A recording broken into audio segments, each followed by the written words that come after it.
nagustuhan yung pagkakaiba at pagkakatulad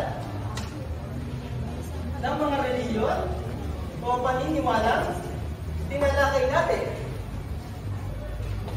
Ulit, meron pa kayong natutuhan kung ano ang mga pagkakaiba o pagkakatulad ng mga reliyon o paniniwala na natalakay natin. Ana? Ano po, teacher, kagaya po nung sinabi po nung kaklase ko po, may pagkakatulad po yung ano nga po yung tawag? Yung araw ng pahinga. Yung kapares po sila ng yung ano po, religion po ng mga Hudyo. Ayun ang pagkakatulad nila, no? Parehas silang may rest day or Sabbath day na maaari din natin sabihin na ito ay kanilang tradisyon. So pwede ang mga paniniwala o reliyon na ito, lahat sila ay may kanya-kanyang ano? Tradisyon. Ang galing. Ano ba? Sa pagkakaiba, ano pa kaya ang mga pagkakaiba nila?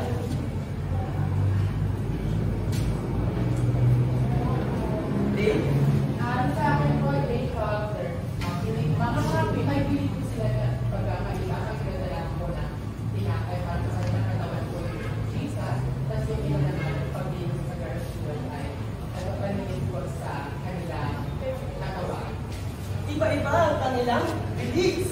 Sa Tagalog, paniniwala. Iba-iba ang kanilang paniniwala.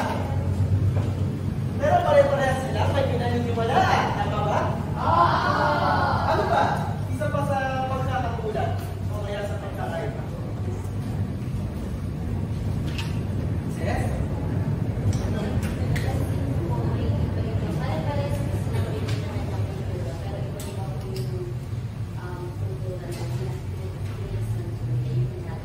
Yung ginagawa, iba-ibang gawain o gawin.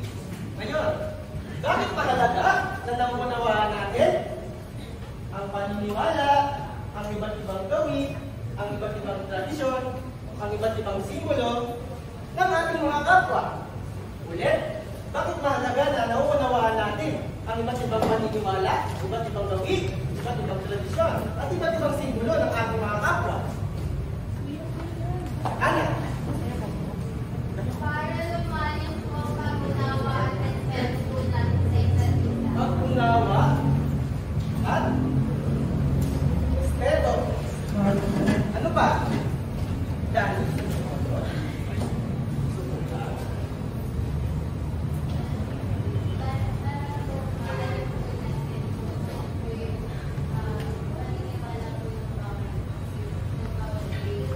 Kung ano yung paniniwala ng bawat reliyon. Bakit kailangan natin alamin?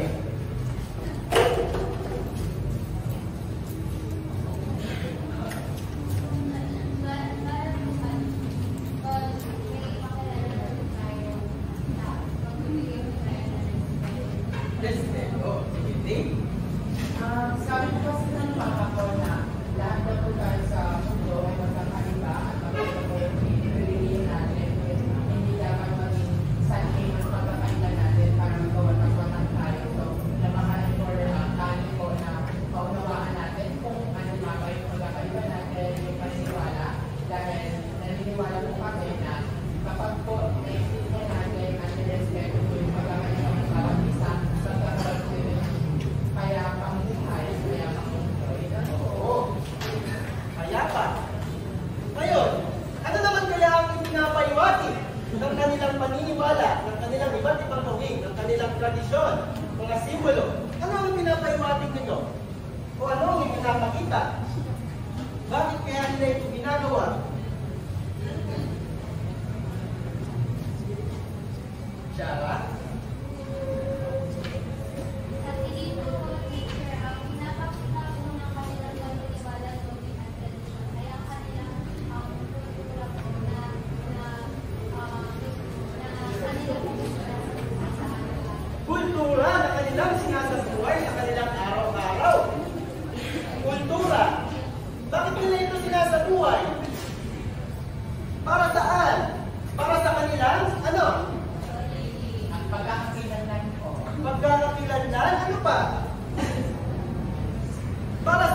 mapatibay ang kanilang relasyon sa kanilang Diyos.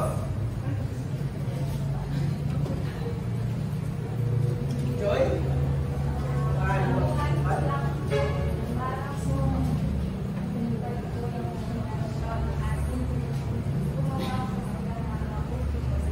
Tumibay ang relasyon at gumawa ng mabuti sa kanilang kapwa. Paano nila mapapatibay ang kanilang relasyon sa Diyos? At paano sila makakagawa ng mabuti sa kanilang kapwa? Ano ang kailangan nilang gawin? Ano ang ginagawa ng kanilang paniniwala, ng kanilang mga gawin, ng kanilang mga tradisyon? Para sa